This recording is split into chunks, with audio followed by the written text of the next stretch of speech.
Hi there, guys and girls. Today we're going to talk about fire safety, fire restrictions, and campfire safety in particular. Here in Arizona, we have a really dry climate, so it's really important to check all your fire restrictions before you get out to your campfire site. You see, every year we have a lot of unprescribed burns that start and spread rather quickly because of the high amount of winds that we have. And because it's so dry here, the fires spread very rapidly. We do have a lot of hard-working police and fire forces that work quickly to put them out, but tragically we do have a lot of deaths. There's going to be a new movie coming out very shortly about a lot of men that were lost just recently. So remember, it's very important to use as much safety as possible. So today we're going to talk about reviewing the fire restrictions and using a fire pit. So one of the best places to go and check all the active fire restrictions is at firerestrictions.us/AZ. That's going to have all the active fire restrictions and a map that'll let you check the county that you're in so that you can check the exact site of your camp.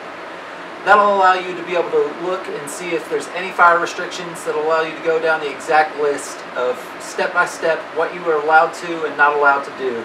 You see, a lot of the time you might be allowed to get a permit from your local fire station or police station that'll allow you to burn or do the things that you want to that'll make your trip a little bit more fun.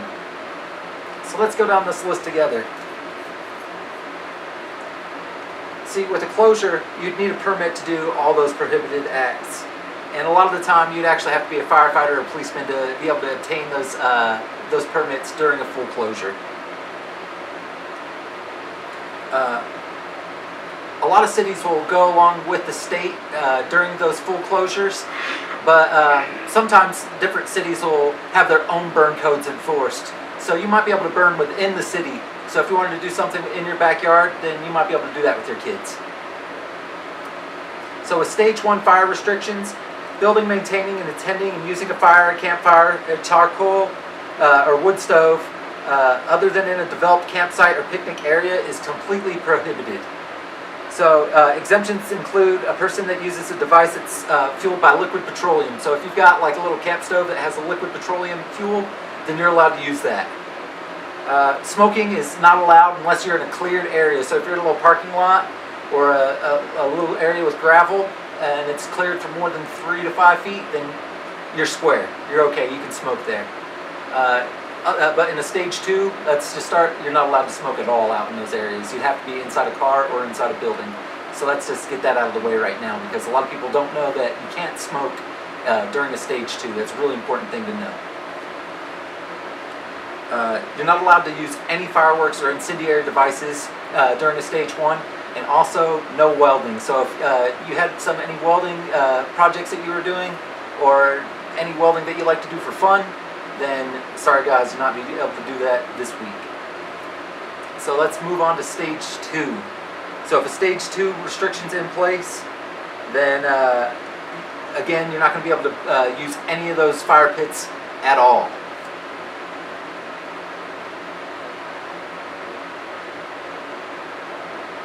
If you have one of those petroleum fuels, then you'd have to use that in a completely cleared area. So if you were in a parking lot or a graveled area that was cleared for more than 5 feet, then you'd be okay to use that liquid petroleum fueled object in that area. But again, that'd have to be cleared for more than 5 feet.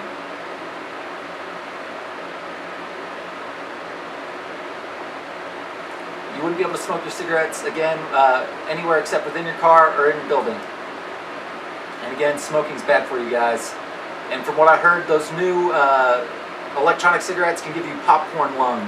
That's even worse than smoking, so consider giving that up, guys.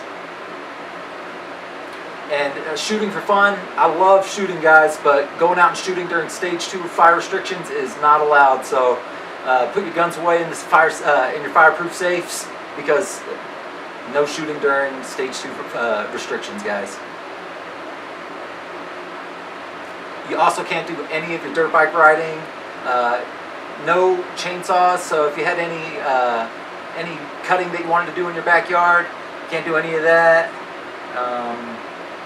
Again, no welding. If you were mining or anything like that, no blasting. Even if you could get the permit, I don't think you'd be able to do any blasting or anything like that. So it was really good talking to you guys. When you're building a pit inside your campground, make sure that you dig it a little bit deep, maybe like 8 inches, 8 to 12 inches.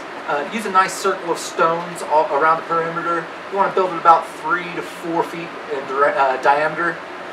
What you want to do is start with a nice kindling. You want to use a cotton ball or steel wool and a magnesium sparking tool. What that allows you to do is avoid the use of using any kind of fuel.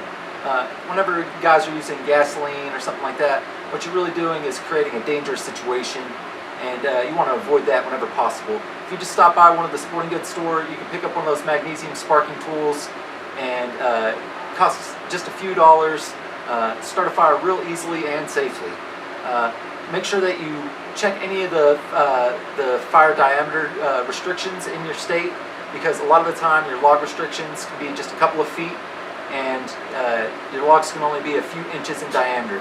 Well, it's nice talking with you today. Make sure that you burn safely there in your campgrounds, and be a good example for any young ones. And safe trip.